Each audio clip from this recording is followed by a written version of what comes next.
Welcome to a very special episode celebrating 1 million downloads of the Necronama.com. Intro music, yay.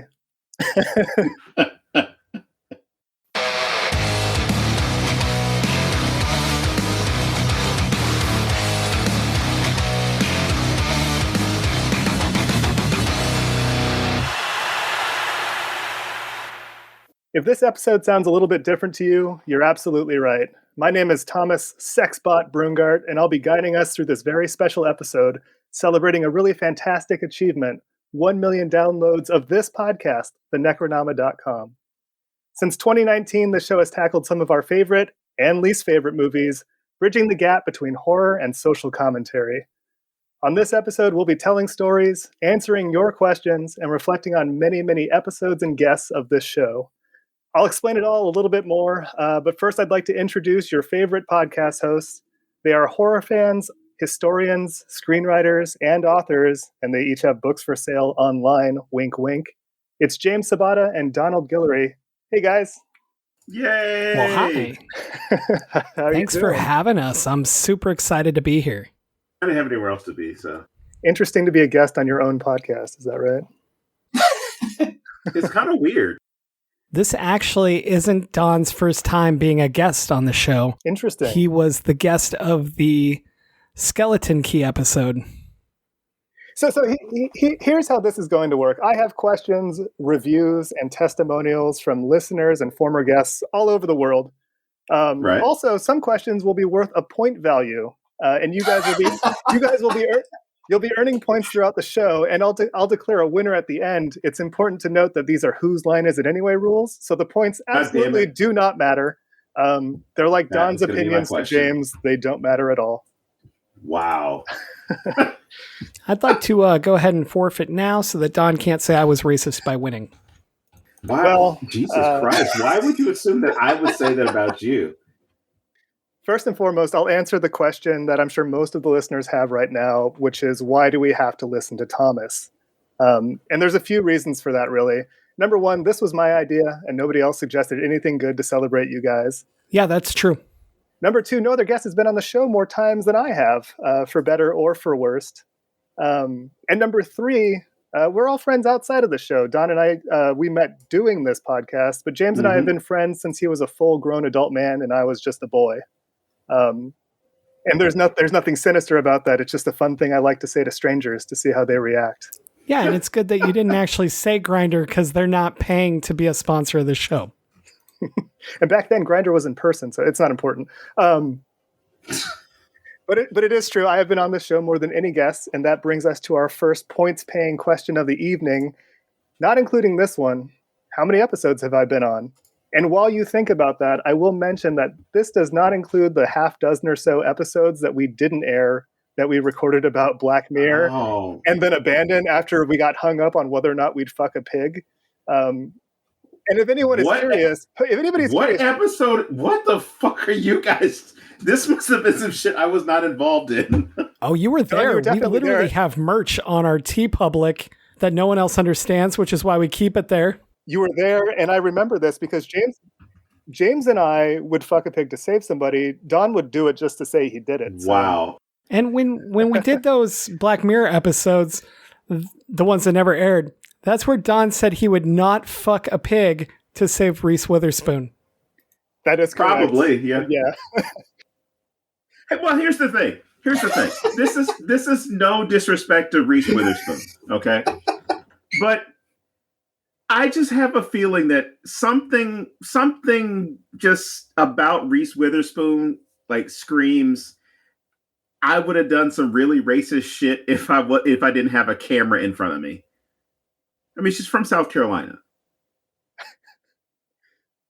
Do you know a lot about Reese Witherspoon? All right, guys, how many episodes have I been on?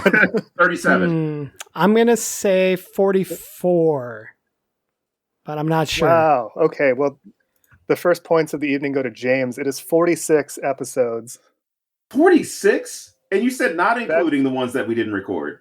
Because that'd be like correct. 30. These are all aired episodes available to the general public. 46 episodes totaling over 2 days worth of content. And I would just like to apologize to anyone who actually listened to all of the Simpsons episodes.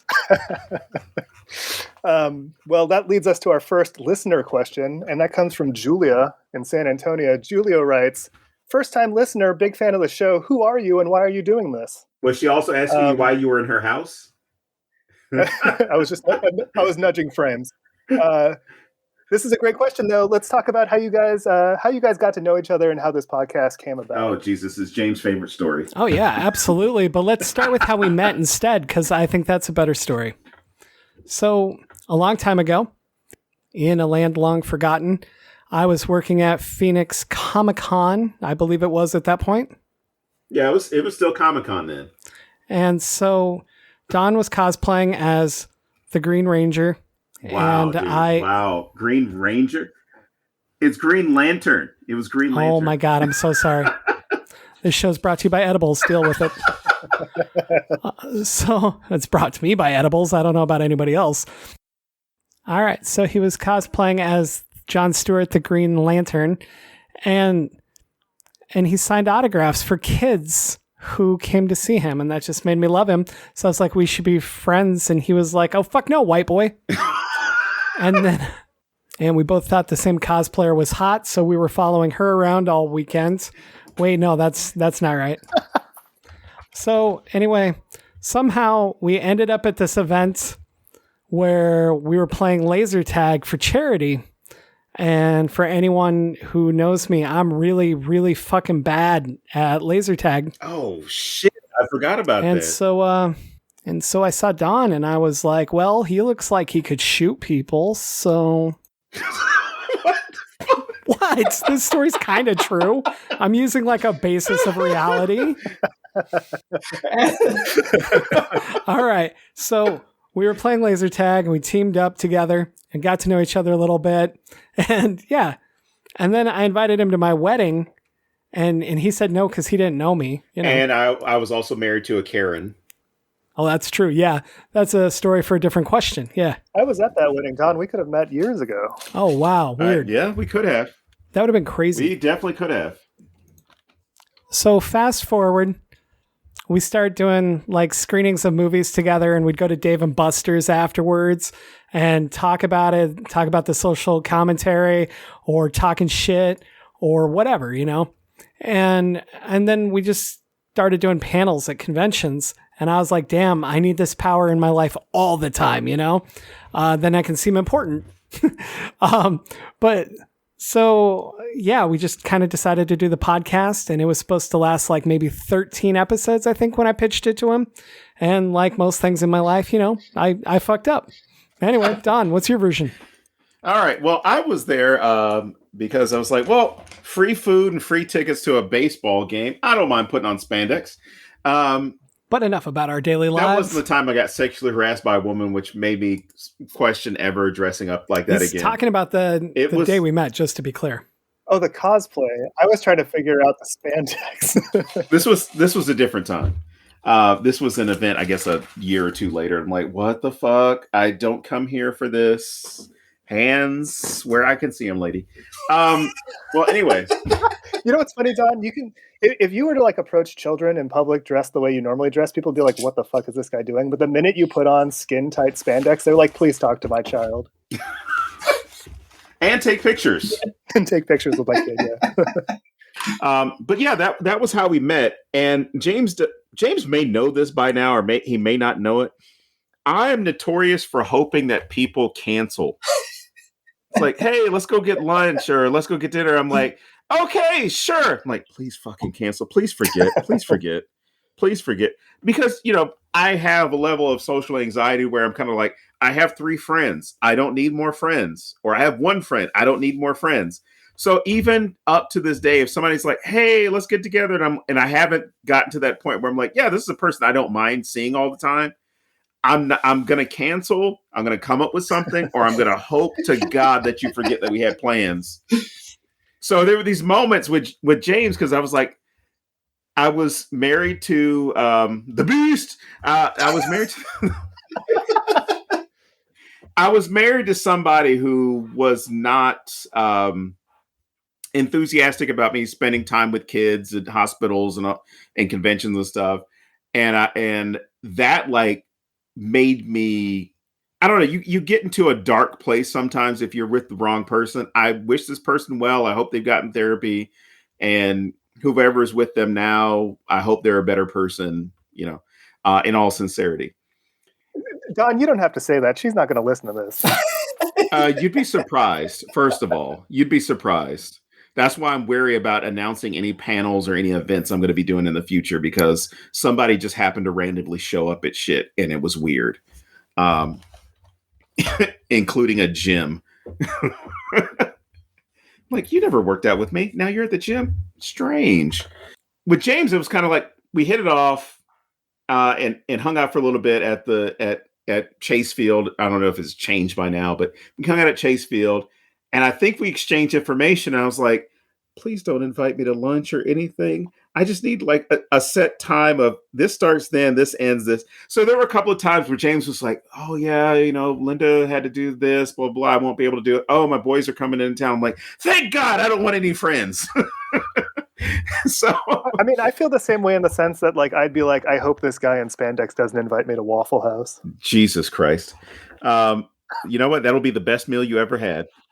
But no, it turned into a thing of like, we talked, we hung out, and it was just one of those things of you've got somebody who doesn't have an agenda as far as like, I'm not being your friend because of this reason, like because we happen to be related, or you're dating my sister, or you have a sister? Or I'm dating your sister, anything like that. Sweet. I do. We'll talk about it later. She'd eat you alive, dude. Anyway. Fair enough. Ask all the other ones, and I'm like, Don, is your memory of starting the podcast the same as James? Well, let me get to that. So what I'm saying is, so what happened was we developed a really solid friendship to where we could talk to each other about what was bothering us, talk us off of a cliff, figuratively and literally, talk us out of doing some very toxic things and self-destructive things. So that was one of those things where it became an issue of, I see this dude as somebody who's not, there's not an ulterior motive. There's not an agenda. And that's kind of been his interaction with so many other people, because a lot of times when you get close to somebody, you start to see their true self. You don't see the image that other people have presented. I'm sorry, that they presented to other people, or that other people have associated with them. So I've seen James do such selfless shit over the years, where, in all honesty, like, I hope that I could be half of that way with my time, with my energy, and even the idea of just being able to tell people to fuck off. Don, no, I mean in all sincerity and all honesty. No, now, as far as the podcast, it basically was kind of the same thing, where we met. I think it was after a convention, or it was after Labor Day or something. Actually, it was after a convention because I'd already moved. So it was after Fan Fest, Fusion, whatever it was at the time in 2019. And James and I had talked about a podcast before, but it was one of those things of like, what is it going to be about? Because I had one that I was just doing like every 2 weeks. I would put out an episode, and it was mainly just interviews with people. And so just by the idea of taking what we were doing at conventions with horror as social commentary, or talking to people as far as like our normal interactions, James presented to me that Monday, I think, that Monday before I flew out. And he simply turned it into, hey, I know you're busy. I don't want to take up that much of your time. Let's just do, I don't know, like 13 episodes. Like, he even planned it out to where it'll start this day, it'll end on Halloween. No, I mean, like, you specifically were like, this is what it's going to be. Oh yeah, so I know. I have the list. Oh, you have the original list of films? I do. And what I find really interesting is that we haven't even covered some of those original 13. Oh, I definitely believe you that we haven't. But but no, we sat for a little bit, and James was halfway trying to talk me out of doing to get me to talk him out of doing it, which I thought was odd. I'm like, dude, this is something that our panels are full every time, whether it's just you or me, or you and me, or someone else happens to jump up there as well, which can always be fun, can be unpredictable. And James was kind of like, yeah, we don't have to do it, but this will happen. I'm like, no, dude, like whatever you need, we're going to fucking make happen. We can do. And so I think originally the first few episodes were just us, and James started getting people who wanted to be on, asking people to jump in, talk about their movies. And in all honesty, it's one of those things that James has covered before, but this show has basically been our therapy through the last 3 years, approaching 4 years, the last 3 years of just utter chaos, whether that was within our personal lives, with family, with jobs, with just the way the world is. This gave us an out to, as opposed to if I were in Phoenix, where we'd be going and having lunch or even hitting like a food truck or just hanging out. Where that was kind of like what we did. And now we're able to mix this up as far as like talking about a film or a series with other people who love horror, and also breaking out of that misconception that horror is only one way. It's only one thing. And there have been people who are not horror fans, or at least people won't say they're horror fans, who I've run into who listen to the show because it's a film that they loved. And then they listen to the arguments, they listen to the discussion, they listen to the discourse, and they realize, holy shit, I have not seen that movie in so long. Let me go back and watch it. Oh, I was just watching that movie the other day. Now I can think about it with this lens. So we're talking about something that's entertainment. It's got an intellectual level to it, to where it's accessible, but it's not dumbed down, and it's not insulting the audience. But then there's also, again, this group therapy that we all kind of engage in. Not to mention, neither one of us is trafficking people or advocating for alpha males or any other shit. I'm saying that because we're two guys on a podcast, and that seems to be the fucking thing. You have to hate women or abuse women. Oh, geez. I love that you didn't include me in that sentiment, that I'm the one pushing misogyny and trafficking people. Jesus. You do have the name Sexbot right in your name. Jesus Christ. Don, I just want to say that I agree with everything you said about James, but it was also the most roundabout way of saying he has a nice personality. Ouch. He called me fat? All right. Well, let me bounce back from that and add... He's cerebral. Well, let me add this as well. Because one of those things about personal frustrations, challenges, things like that, and talking about the world when we're talking, and this is for anybody who's been with us from day one, or anybody who's just joined in. I'm going to say it. James, you can say it your way if you want to say something, but I will just reiterate that this is a channel, this is a show that acknowledges that Black Lives Matter, science is real, trans rights are human rights, women's rights are should be based off equity. It should not be based off of your toxic worldview. We support the victims of abuse, and we will listen to them. This is not a safe space for if you have truck nuts or a Trump sticker, or for some reason Joe Biden, it lives rent space free in your head. What if they have Trump nuts? That'd be hard to come by, considering the source. You wouldn't be able to see them. So, Thomas, did you have any other questions? Wow. Okay. You know what? This parlays nice into our next points paying questions. Shit. It's a two-parter. The show debuted in August of 2019. That's a pre-pandemic podcast boom. You beat the rush.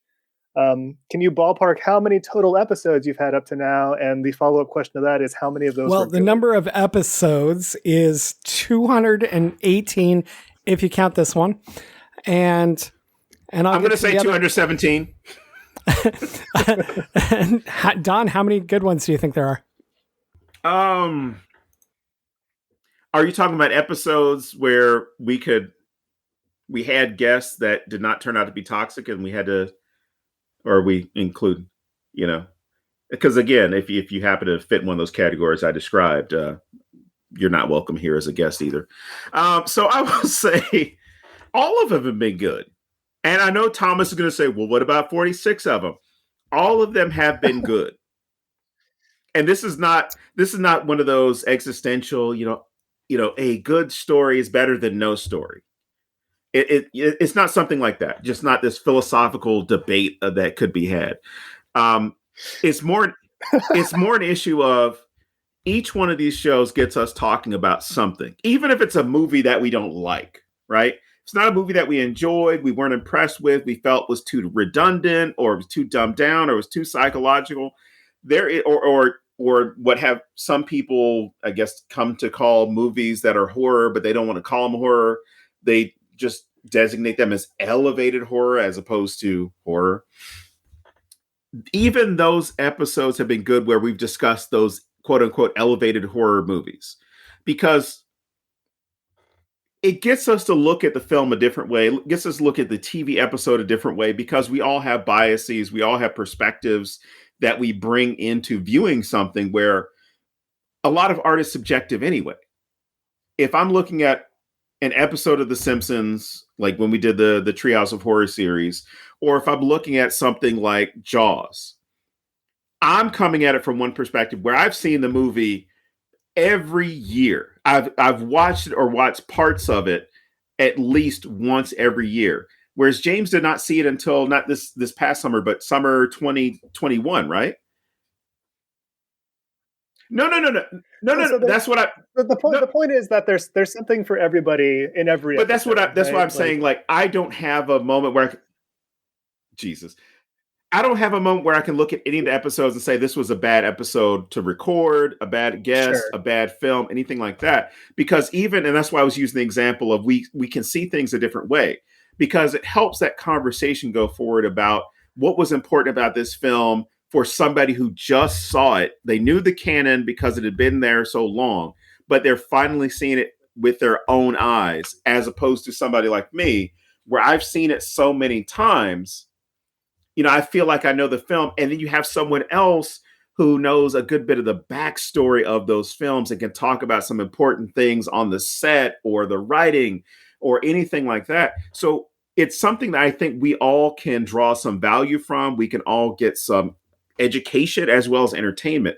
So, long answer to whether or not there are any good bad episodes. I will say there are none, because each episode has values that it adds to the overall discussion. Yeah, I was going to say something similar. I don't think there's any truly bad episodes. Okay. There are episodes where I didn't enjoy the movie, or I didn't like the process. The episodes help with that, though. It's no secret that I don't like The Lighthouse, but the conversation and that episode was brilliant. Mm-hmm. Same with The Witch. I'm not a fan of The Witch, but I fucking loved that conversation. Right. And so my answer to you is there were bad episodes, but they didn't make the show. That's not just me stroking my ego saying, oh, we only make good episodes. But the episodes that have truly fallen apart didn't make the show. So.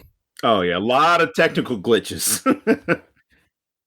Well, that's fair. I liked Don going into the hard sale on the podcast, even though people listening already listen to the podcast. Well, I'm going to award both of you points for that, because without this episode it is 217, but with this episode it is 218. So that's a push.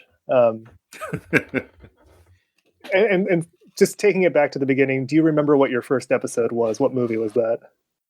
Oh yeah, absolutely. Of course. It's one of my favorite movies ever. I'm literally wearing socks from the movie right now. Don, do you remember? I beat you up in an alley over glasses, if I remember correctly. Yeah, it was going to be They Live, but I'm trying to remember the second one, because I know we did Night of the Living Dead in that stretch. The second was Get Out, yeah, and Night of the Living Dead is fifth. I have this horrible thing where I know the order of the episodes, and it fucking is insane. And yeah, so I'm stuck with it. I'm curious what movies are on the list of the original 13 that you still haven't done. People Under the Stairs was going to be the first episode. We've never done it. What else is on it? The Changeling. The Changeling was on it. Those are the two that come to my mind instantly. Oh, and really fast, let me apologize. If you're the person that did the Chud episode and it got corrupted by Zoom and is the reason we don't use Zoom to record anymore, your episode was fucking amazing. And I'm totally heartbroken that that episode was fucked. So not everything that didn't make the show was bad, but yeah. You know who should receive an apology about the Chud episode is the person who you promised to do Chud. Wow. You act years like I ago. just purposely And then I find out. Purposely threw a grenade in this room just now. And then I find out you already did Chud and it didn't work. That's fucking karma for you guys that the recording fucking didn't work. I don't want to talk about it anymore. I have another listener question. This comes from Matt. Matt from Tacoma would like to know what movie surprised you that you didn't think you'd enjoy ahead of doing the show. Oh God. I have to go through the whole list of shows. I would say for me, it's Anna and the Apocalypse. This is a movie I thought would be a throwaway movie, and instead I absolutely worship it. I listen to the soundtrack in my daily life. I watch the movie multiple times every December. There's no way I expected to love it as much as I do, and it's one of my absolute favorite films. There are also some movies I thought I would love, and I absolutely fucking hated. Jacob's Ladder, I'm looking at you. This whole podcast is a Jacob's Ladder, just a dream for you. What about you, Don? All right. For me, I would say it's two. In the Mouth of Madness, because I don't remember seeing it, but then watching it, I was blown away with the way it was done at the time and then the conversation we had. The other one was one that we planned probably when the trailer dropped. It would be Violent Night because the marketing had me a little bit pissed off because it did the whole, this is a combination between Home Alone and Die Hard. I'm like, I love those two movies. Like, I watch Home Alone with my daughter as one of the 25 movies we watch for Christmas. I've been watching it with her since she was 2. So that has become a standard. I almost said Lethal Weapon. Lethal Weapon's a Christmas movie also. But Die Hard, I was like, well, I watch it pretty often. I know the story. I know everything. There are all the jokes and everything that goes into it. So when that movie did that, I was like, you better fucking be exactly what you say you are. So I went in a little bit apprehensive because I thought this is going to be like Bad Santa and The Hangover, right? Movie blew me away. The action, the comedy, the horror that was thrown into it, and the way they were able to tell a very standard Christmas family holiday message of love in a movie that is anything but about peace, love, and understanding. It's literally, there's like an hour and a half of just Santa Claus kicking the shit out of bad guys. That and another one would be Pig with Nicolas Cage. Oh yeah, definitely. I didn't even think of those. I didn't expect to hate it, but I loved it way more than I thought I would. I do have 2 more I want to add. One is Fresh. Oh, yeah. Fresh was suggested to me by Ian Lovecraft, and I was like, I don't know, dude. I'm kind of wearing out on horror. I'd kind of like to take a break. Then I watched it. It was my favorite thing I watched all year. I fucking loved it. And then The Mortuary Collection. I'm a huge fan of anthology movies, but anyone who likes anthology movies knows that they're not always great. And it blew me away. I fucking loved everything about it. The stories are amazing and brought new stuff to the genre. And the scene with the pregnant man will forever be one of the greatest things I've ever seen. No, I think it's nice that you can find positivity in movies you didn't think you'd like. I'd also like to hear about some of like the feedback you guys get, whether it's positive, negative, or just strange. Oh, go ahead, James. I hope it's what I think it is. We really wanted Josh Rubin on the show, and I loved like Scare Me and some of his other work, and he's just hilarious on Twitter. And so he suggested doing Batman Returns. And Thomas, you're aware of this because you're in the intro of the episode. Not included in one of my guest appearances, by the way, but go on. But yeah, so on YouTube, we don't get a lot of feedback anyway, but definitely not on YouTube. And maybe some bot, but that's about it. So this one day, this dude listens to the Batman Returns episode and just fucking went off on Don. I don't even fully remember what he was trying to say. All right. So this he thought I was comparing the Penguin to Hitler as far as like, oh, he was going to become Hitler, right?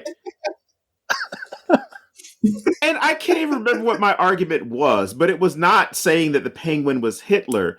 It was getting to this argument about how people make this argument of, I don't know, if you went in a time machine and you were confronted with baby Hitler, what do you do? And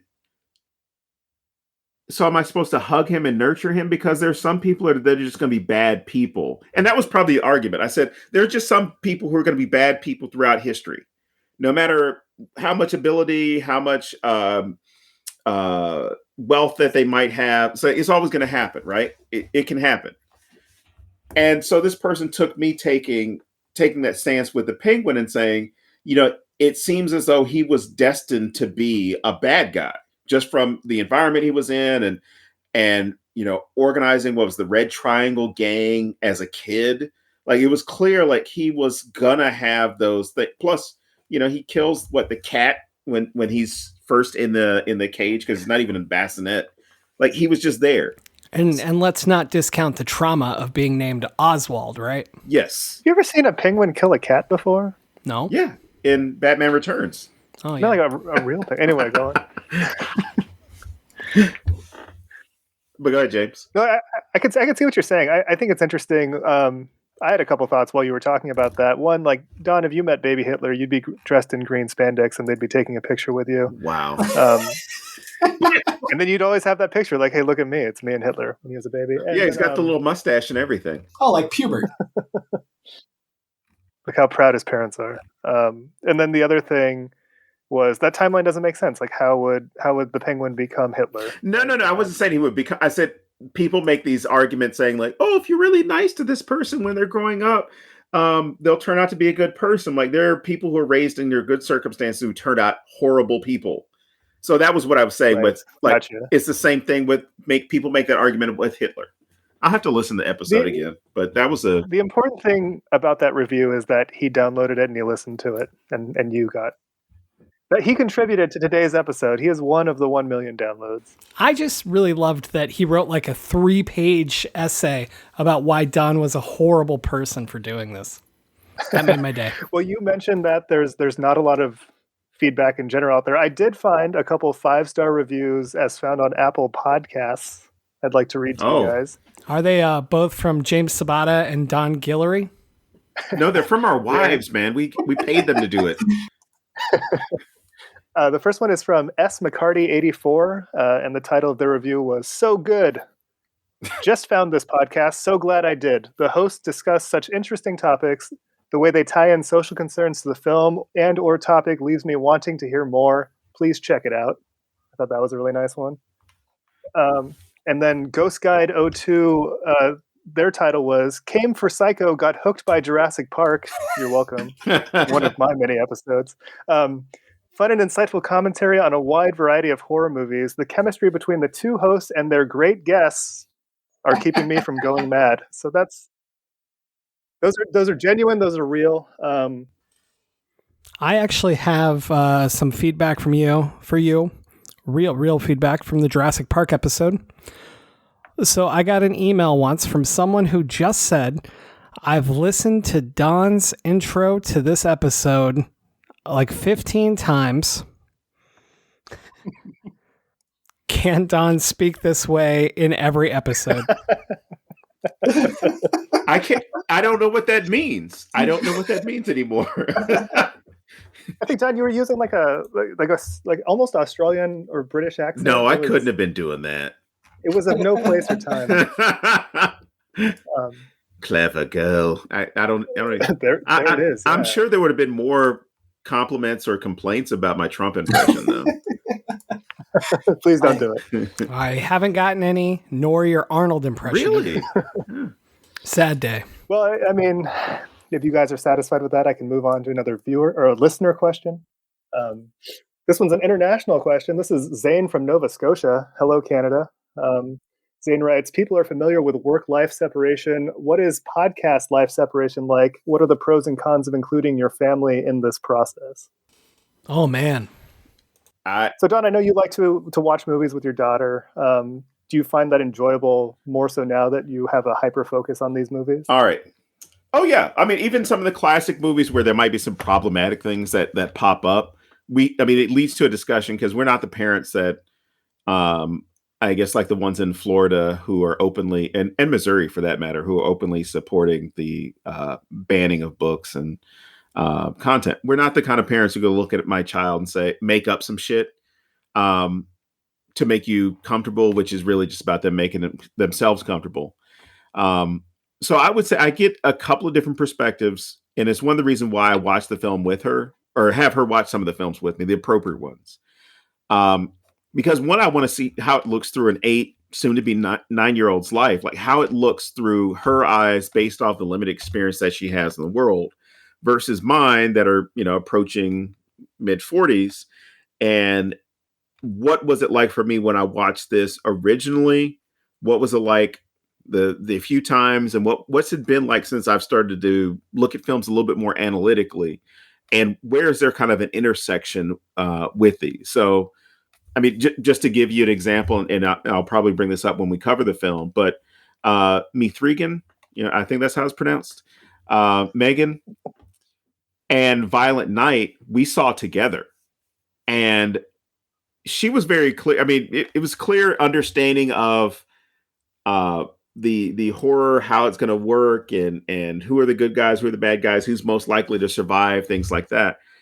And I just loved how she was processing it, and it made me kind of question: was I able to process films the same way in looking at what are some predictable things about the film?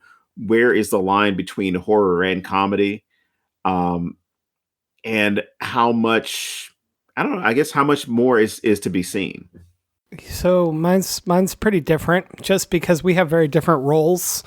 I do all the editing and stuff like that. So it just takes a little bit more time and stuff.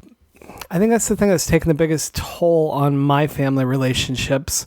Just like my wife gets off work and we have like 20 minutes together before I'm recording again, or I'm editing in the other room. And it's a lot of time kind of being sectioned away by yourself, I think that's been the biggest thing that's come up. It's not like we fight or anything, but it's just like occasionally, hey, can you not do that this week?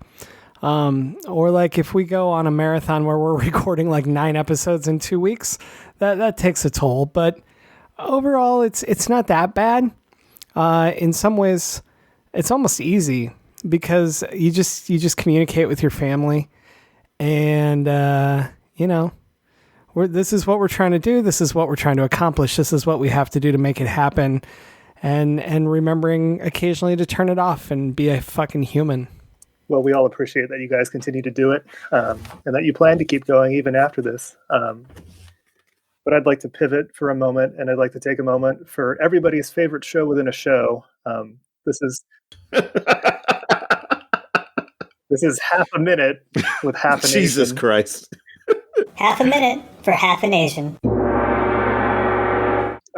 As an Asian American and the resident Asian on the Necronama.com, I just wanted to thank you guys for never shying away from featuring, Asian language or even just foreign language films on the show.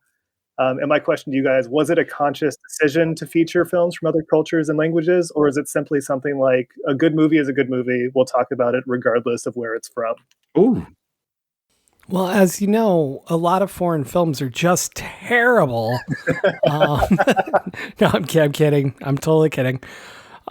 So for my part, it was not purposeful. We let the guests usually pick the film, so it just kind of happened. But we've also never been like, oh no, we're not doing that. It's got subtitles. Oh my god. What about you, Don? Has it been conscious on your part, or Thomas has because he's picked some of them? But what about you, Don? I am going to cause some controversy in the world of weebs right now. Subs or dubs? No more subs over dubs, dubs over subs. And I'm saying this to lead in the direction to answer that question, which is we have individually, as far as the James and I, individually outside of the guests, have had films where we look at it and like, oh my god, this is Pan's Labyrinth, like this is a classic, this is a great film. Da da da da da. And I have family members that will not watch a film unless it's dubbed. And the thing I loved about Guillermo del Toro was the film is in Spanish. The subtitles are going to be what your language you're in, because you lose so much when you change the language. You lose so much when you ask, the people to give some type of voiceover for those. But I think what it has done, and this is kind of the thing not that she would care, but for my mother's case, where she's never liked subtitles. I'm sorry, she's never liked dubbing. She's always preferred subtitles. And now that she is, her vision's gotten worse with age, and she's had to have surgery, like glaucoma surgery and things like that. I kind of understand why somebody her age would not want to listen to it in the language, because they would want it dubbed. They don't have to read the subtitles. They don't have to keep up that way, in where it's really dependent on how fast they're able to comprehend it, not necessarily how fast the film is going. And for some people, if it wasn't a European film, an African film, a South American film, like Bacurau, an Asian film, there are going to be a lot of times where somebody does not watch it. They might be interested in watching it, but they're not interested in fully watching it unless they have the dubbing. But they are able to comprehend a lot of the storyline, a lot of the mythos that goes into the film of that area, of that period, to where they're more open to watching things. So I got my mom to watch Train to Busan. She was only willing to watch it, as I said before, if it was dubbed. But when she watched the film, even with the dubbing, she was able to process some of the social and cultural aspects that would be pertinent to South Korea, or South Koreans themselves, and as far as affecting them. And that got her to watch Squid Game. Still, it was not something that would have been on her radar. The same thing with Parasite. It wouldn't have been on her radar unless it was made available to her in a language that she understood. And I think when films like, most recently, like Parasite, come through, the director said, the biggest handicap or the biggest obstacle that a lot of people have is being able to read the subtitle bar. And that he was taking a dig at one group and then also giving kind of a compliment to others, where there are people who are resistant to watching any of his films or any foreign language films if there happens to be the reading. Whereas that other obstacle is if you don't have the subtitles, for some people, it's not going to help them. But I think the biggest thing it's done is it's helped expose us, as well as expose a good number of our listeners, as well as guests, that you've got a lot of good horror in other countries that we have not looked at.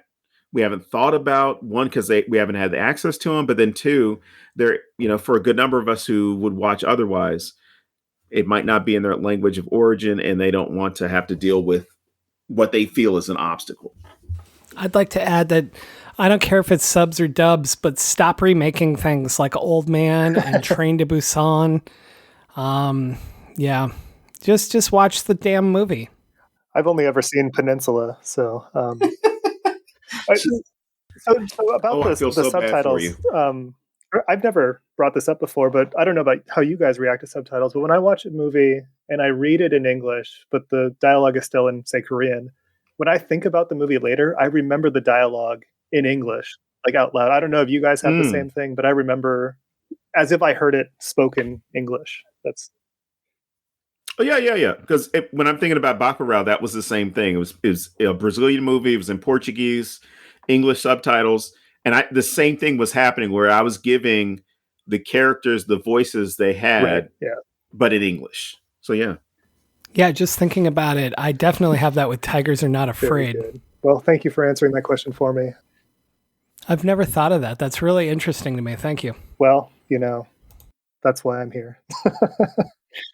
So you asked us if we've purposely picked foreign films. You definitely have. So was that purposeful, or did it just, that's the film you wanted to talk about? Yeah, I mean, when we were talking about doing horror flicks, I always loved Korean horror. I think it's because I'm half Korean, but also they just make really good movies. And I loved The Host when it came out. And when we were talking about movies that we could potentially do, after we got the ones I really wanted to do out of the way, I thought, it'd be a really fun experience to do Host because I didn't want somebody else to do it. And if we're talking about the social commentary of Korean filmmaking versus American filmmaking, I wanted to be there for that conversation because I wanted to talk to you guys about it. So that's why I picked that one. Oh, nice. Yeah. I would rank that as another movie that I didn't expect to love as much as I did. I thought I would like it, but wow, it blew me away. I love The Host.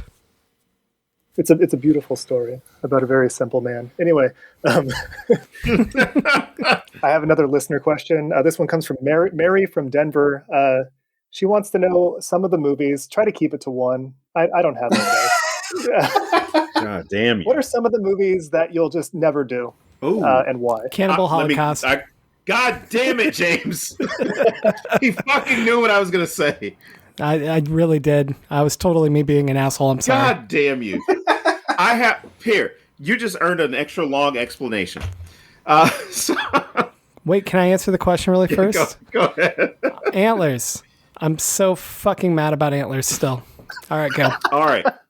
I've got two. I said one. No, really 1.5 because it just okay. The one You're that losing would points, Don. The one that would be the kind of like I don't know would be The Professional, and is that a horror movie? It's action drama, and there are elements of horror, especially if you look at it from Natalie Portman's perspective. Her entire family's been murdered by drug dealers. The only person she can trust is the local hitman, and he's a fucking pedophile. So sorry for everybody who loved that movie. Leon is a pedophile. So anyway. He plays a pedophile. Well, I'm sorry. No, I said Leon. You can't fight Leon money, okay? Okay, what's the next movie? The other one is obviously Cannibal Holocaust because right. I watched it. I watched it completely with no spoilers, any background, anything like that. I swear to God, whoever is associated with that movie, I don't ever want to run into. And then two, anybody who says that is their favorite movie or a movie that they love to watch. Now we're talking about the original one from 1980. I know there's like a remake that isn't like the original as far as like the drastic measures they took. They killed and sacrificed animals for entertainment purposes in that movie. I'm not a PETA person. In fact, I don't get along with PETA because of my dietary habits. But I feel as though there's a special place for people who harm animals for the sake of entertainment, especially in the way that they did this. So if you love that movie, I don't ever want to be associated with you in the same room. No, you're a fucking horrible human being. Wonderful. Well, that's good to note. I'll never do Frankenweenie. Not that you'll ever ask me to. Who says? It's true. We've discussed it.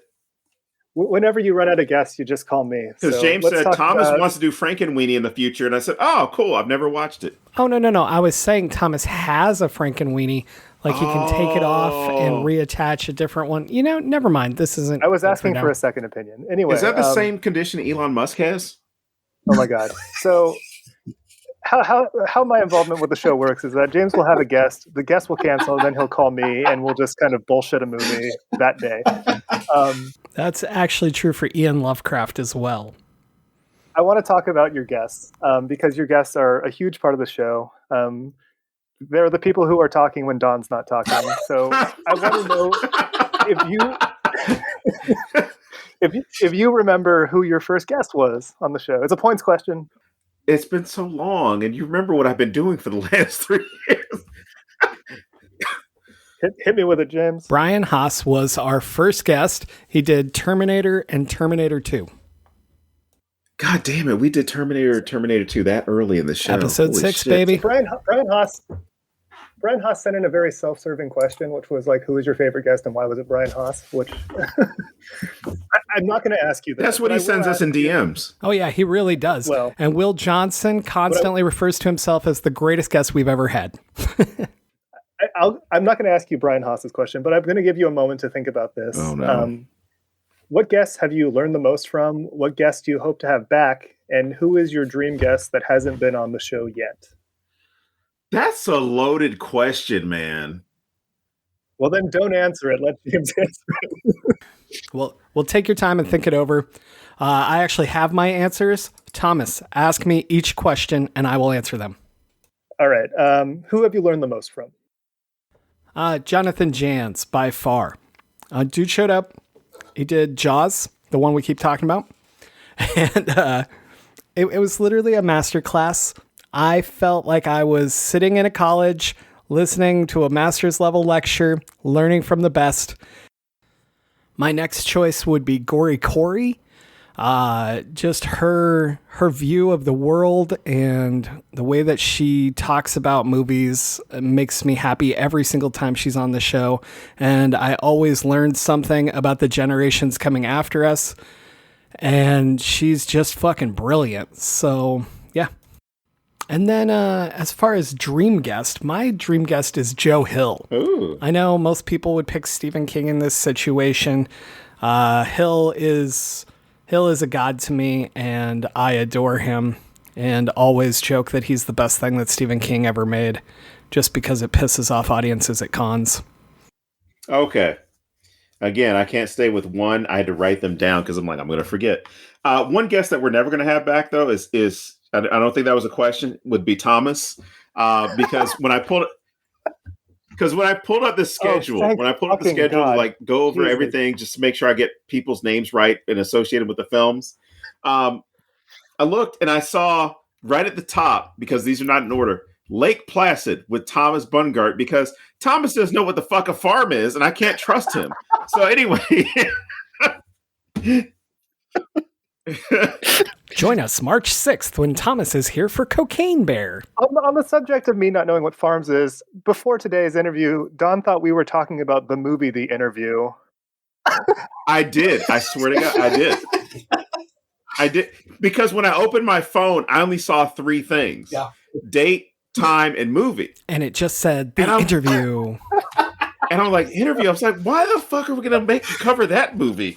There's no way we can argue. Okay, Kim Jong-un, we're worried that he's going to blow up the world. I guess that makes it horror. So, okay, well, before you kick me off the show completely, my dream guest for you guys to have is Stephanie Meyer, because I want to hear James talk about Oh, that is a good. I'm down with that. Good. She's more than welcome, but I want to talk about The Host, because I want a third movie with Host in the title. Don, who have you learned the most from, Don? I was going to say Jans, but somebody said that before I had a chance. So you can have the same answer. That's fine. You know what? No. I'll go with 2 because I can. Josh Rubin died. Josh Rubin, because he was willing to come on the show and he gave us a different insight about making a film. Like, he gave us that insight about talking about what was involved as far as like getting his film, working with these people, and basically making a film look like a stage play as far as the quality. It wasn't like, oh, it's just this movie. You are just drawn in, and he talks about all the things that he did as far as writing, and also the set design as far as how they can make a scary backdrop for a film that looks like a world-class Broadway theater, like Prince Albert Hall theater, that type of show, to where you were just drawn in on the characters. And so that helped me with some writing at that point. And I said the other would be Jonathan Jans, but for obvious reasons, it was just like, damn, okay, I thought I knew this movie backwards and forwards. Dream guests, I mean, as far as, well, I'll go to this one. Guests I'd love to have back, in all honesty, all of them. And as we said before, there hasn't been a bad show. I mean, there have been shows that we've had problems with technically, as far as any issues like that. But there's never been a thing where, at least for me, there's never been a point where I didn't enjoy the conversation that was there. I'm grateful for anybody who's willing to come back. And I don't mean that in a funny way of like, oh, you're going to hate it here. I'm grateful for anybody who's coming back because, one, people feel as though we are a good vehicle for them to talk about a film that they're interested in, and that people feel welcome with us. I would be worried about, trying to find people who want to come back onto the show or want to talk about films, because that would mean two things. Either what we're doing is completely irrelevant, or we've done something wrong, and in any kind of way. But as far as dream guests, James already probably knows one of them. But dream guest would be Guillermo del Toro or Jordan Peele. Nice. I want to add a couple. I didn't really answer who I wanted to have come back, and it kind of goes back to what Don said. I'm happy anybody comes back. I instead asked myself, who do I get super excited about? Who am I counting down the days until we're doing an episode with them? And the two answers that I came to, Alan Baxter did The Thing, and it was phenomenal. And I think that was episode 21. It was, because I know the order. But but he hasn't been back since, and I would love to have him back. And then the other guest that I would get the most excited about, every time she's been on the show, I'm like, oh, fuck yeah, here we go. This is going to be amazing. RJ Joseph, Rhonda Jackson Garcia. She has done a couple amazing episodes. Antebellum. Mm-hmm. And Candyman, I believe, right? Yeah, the new Candyman. Yeah, and they're both just amazing episodes. But Rhonda's energy, her desire to teach at every level, it's so fucking contagious. Like, I could be having the worst day. Like, I was having a terrible day when we recorded Candyman 2, and her energy just changes it. Her positivity. I absolutely love having her on the show. Well, very nice. I know that your guests love being on the show. I certainly love being on the show. I received a number of wonderful messages from some of your guests, none of which you mentioned by name, so that's probably good. I asked that question before I told you the messages, because I knew that this might influence what you say later. You might feel guilty not mentioning people, and so I wanted to ask you that before I got into these. But these are all very nice. So I'll just read these to you, and I'll pause between them so you can react. But they're all very kind. This one's from Gemma Amor. She writes, "Dear James and Don, thank you for creating what is still my favorite movie podcast and letting me into your world a little over the past few years. It's been wonderful to see you both thrive, succeed, and support the horror community, and I've had some of my biggest belly laughs of my life on your show." Aww. Does that include when we were talking about Nex? I was totally expecting something with Nex, yes. It did not come up. The next message is from William Sterling. William writes, "Don and James, what you created in this podcast is something remarkably special. You're both lighthearted, gracious enough hosts that your guests always feel like they can be themselves around you, and genuine. Your passion for these movies and your passion for these social issues sets up a perfect platform for everyone to go into the deep cuts, expressing themselves openly and honestly and laughing their asses off while doing it. I was so incredibly lucky to have been invited to the party and can truly say that I wouldn't be where I am today as a writer or a horror fan without your both welcoming me into the fold. 1 million downloads well earned, my dudes. Don, you're one of the best of us. James, go fuck your shelf. Does it count if I didn't write it? Does it count if I didn't write it in a book?" So that one's from William. Is that a real These are real. Are these real, or you just made These are up? all real. These are all direct from your guest. For real. For real. I feel like I Holy know shit. William well enough that that's definitely written by him. These are all genuine. Oh, then I guess I need to fix what I said in response to Gemma's. Agreed. Yeah, Gemma's was way too nice. I don't buy that it's from her. Totally kidding. No, that's why I was like, Thomas is messing with us here. I'm not. No. I will say this, like those compliments mean a lot. I mean, I'm not going to speak for James, but they mean a lot.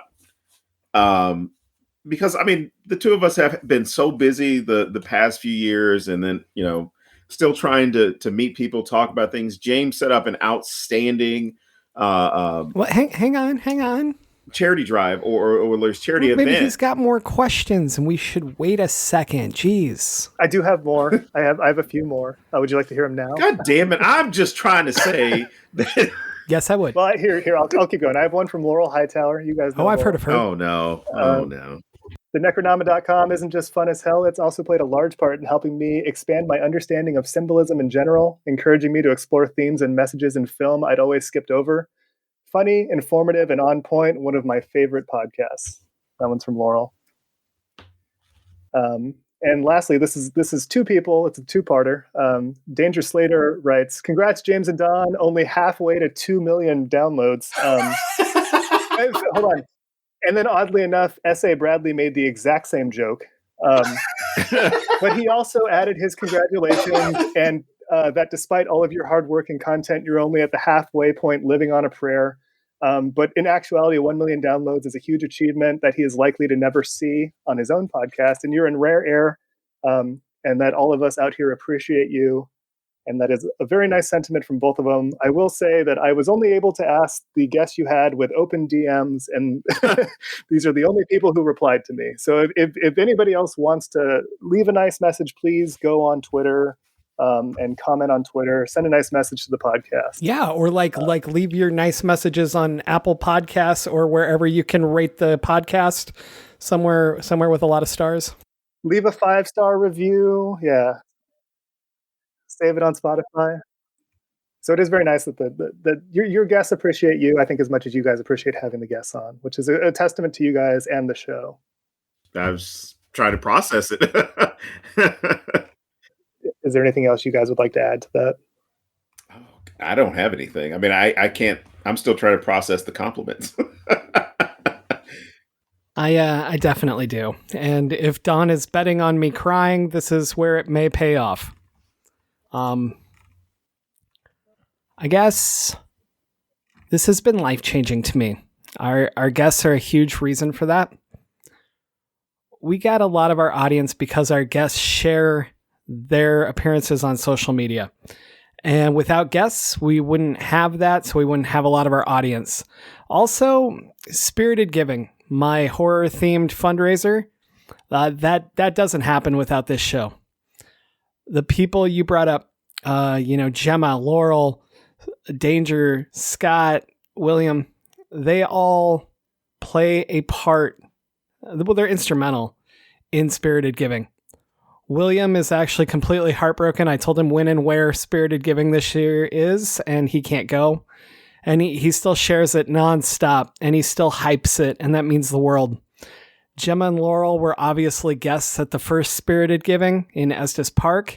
They knocked it out of the park, and they helped so much getting it ready. Laurel is my fucking rock every goddamn day. She continues to push me. If I try to quit, she slaps me. And I wouldn't have done the first Spirited without her. I also wouldn't be doing this upcoming one in October without her. And without support from friends like Jenny Kiefer at Butcher Cabin Books. These people have literally changed what I'm able to do, how I'm able to give to others, and it's because of this show and how they came on as guests and whatever else. And they're all just super fucking important to me, and I love them. And I guess you guys too, maybe. I do admit that I do love coming on the show, not just to talk to Don, but also to talk to James.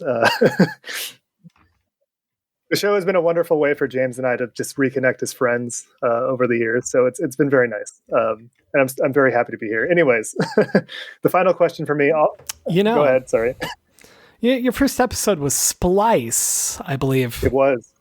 And that led to your first question to us, which was, why do human genitalia and alien genitalia always line up? It's miraculous that we're here with you asking more questions. It's funny you should say that, because my final question to you is, why is it that human and alien genitalia always seem to line up? Oh, man. Do you want me to redo that? I could edit it out. No, that's hilarious. But I still want to know why. Why does it always make sense? All right, here. Because we're obsessed with sex, and if it didn't line up, how would we fuck things? Jesus Christ. We only make movies about things we want to fuck. That's why I watch Flubber. I was going to get That's why I won't deep and historical about this, and now I'm kind of like, I don't think I can. I was going to bring up settler colonialism and this whole idea of that's what sci-fi is and how it's tied into white supremacy and toxic masculinity, but no, I'm not. I can't do that now. But no, I mean it is one of those things about the settler colonialism, and you see how there is this, like, even with Captain Kirk in Star Trek, fucking every alien he could find, right? It's the whole idea of living out this Western European imperialistic fantasy, so that even when it comes to aliens, you're the one fucking the alien. The alien isn't fucking you, which is why they, whenever people talk about getting probed by aliens, it's supposed to be an emasculating thing. Sorry, I had to do some film analysis. But that's what it comes down to. Oh my God. Was Captain Kirk fucking those aliens to completion, or was he just soaking? I want to know how it ends. Okay. Well, I have tallied all of your points. And the clear winner of today's episode is me. I'm the winner. Because it's a privilege for me to get to chat with you guys, and we could talk for another few hours, but none of us see any monetary gain from that. But in all sincerity, I do want to thank you for expanding my appreciation of horror movies. I started appearing on this podcast to talk about movies I hate, and over time I've evolved into only wanting to talk about movies that I love, and that's because of you guys. So what are your final thoughts? Just anything you want to say to wrap up this special 1 million download episode? I've had a great time. I quit. Yeah, right. It's been a while since I quit. I had to. I don't know. I'm looking forward to 1,000,001. 1,000,001. Such lofty goals. That's the logical progression of numbers. I guess the main thing I want to say is just thank you. Like, thank you to every guest we've ever had. Thank you to every listener who's ever given us a chance. Thank you, Don, for doing this with me. Thank you, Thomas, for joining 486 times. And overall, I'm just so fucking glad that we've done this and that we continue to do it. And I really hope people, the downloads tell me they're enjoying it, but I really hope people enjoy it and appreciate what we're trying to do. Just thank you guys so fucking much. Perfect. Well, congrats to you guys again. This show isn't possible without two things. One being James's editing software, and two being listeners like you and the people who download. So thank you for joining us, and we'll see you at 2 million downloads.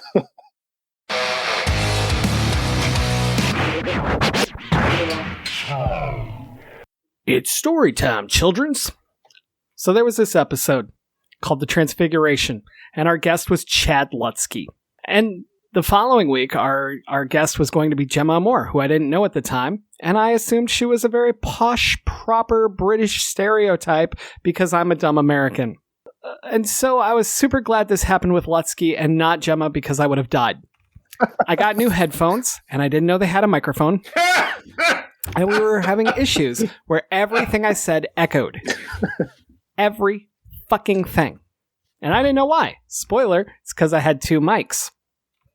So I did what I always do when I have to use the bathroom, and I asked Don a question that would take him at least 3 minutes to answer so that I could run to the bathroom. And so I muted my mic, and I thought, ha, I got this. And I ran to the bathroom, and I peed. And as I was standing there peeing, Chad and Don were having a very lovely conversation, and then they both just stopped talking. And I'm like, oh no, have I lost the connection from the next room? That's my first thought, right? And then I just hear Don say, Wash your are you hands. peeing? And I was like, what? But not in like, I'm trying to hide this. It was legitimately like, how does he know? Because I still didn't know I had 2 microphones and had one with me. So I'm like, can he hear me from the other room? That's fucking crazy. But no. So I peed on the live mic, and Chad probably thought it was hilarious. And you know, everything was fine. But I was so horrified, not because of Lutsky. No offense, Chad, but I don't care if another dude hears me pee. But I just kept thinking, oh my God, what if this had been my introduction to Gemma Moore? She would have never come back on. and no, I think today, I think that she would have thought it was hilarious and liked us more, and she would have made fun of me nonstop. But at that point, Definitely. I didn't know. So there you go. So we're doing Cocaine Bear, right? Definitely. And be careful of the commas on that one, because we're doing Cocaine Bear or we're doing Cocaine Bear. Oh, man. She had a crack baby versus she had a crack baby. And on that note, we are back full-time at thenecronama.com starting March 6th with Cocaine Bear.